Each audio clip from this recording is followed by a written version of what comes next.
ایک بات کہوں تمہیں، اگر مانو گے تو ہمیشہ زندگی میں یقین رکھنا، چاہے آپ زندگی کی آخری سانس کیوں نہ لے رہے ہوں، چاہے آپ سمندر میں ڈوب رہے ہوں، چاہے آپ غمگین کیوں نہ ہوں، چاہے آپ امید کا دامن چھوڑ چکے ہوں، چاہے آپ زندگی کی ہر بازی ہار چکے ہوں، چاہے آپ 2 وقت کی روٹی کو ترستے ہوں، چاہے آپ فرش پر سوتے ہوں، اس بات کا یقین رکھیں، اللہ تعالیٰ جو کرتا ہے ہر کام میں بھلائی سوچ کر کرتا ہے۔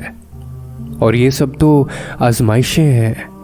وہ یہ دیکھنا چاہتا ہے کہ اس کا بندہ تشکر کی راہ اختیار کرتا ہے یا شکووں کے انبار لگا دیتا ہے۔ وہ یقین کے سفر سے تمہیں اپنے قریب کرنا چاہتا ہے۔ وہ تمہیں تنگی دے کر جنت کی وادیوں میں سفر کروانا چاہتا ہے۔ وہ صبر عطا کر کے عزت کا مقام دینا چاہتا ہے۔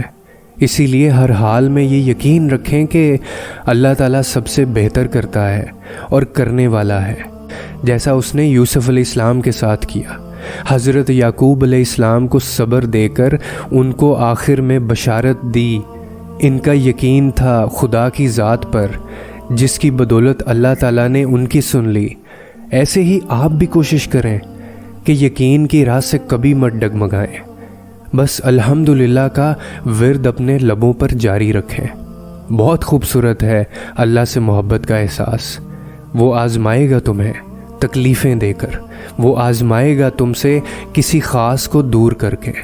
سنو، پریشان مت ہونا، اللہ تعالیٰ پر یقین رکھنا، وہ ہم سے بہت محبت کرتا ہے۔ اس رب العالمین سے شکوہ مت کرنا کبھی، اس کی ذات پاک ہے، نا امید نہیں ہونا، بس اس کی ذات پر یقین رکھنا، ایسا یقین کہ وہ تمہیں اکیلا کبھی نہیں چھوڑے گا اور نہ اس نے چھوڑا ہے۔ وہ تمہاری ساری مشکلات کو ختم کر دے گا، وہ تمہیں اس چیز سے نوازے گا جس کی تم اللہ کریم سے آس لگائے بیٹھے ہو، پھر تم مسکراتے ہوئے شکر کا سجدہ کرو گے انشاءاللہ۔ بس اس پاک پروردگار سے نا امید مت ہونا، ہمیشہ الحمدللہ پڑھنا، ساری مشکلیں آسان ہو جائیں گی۔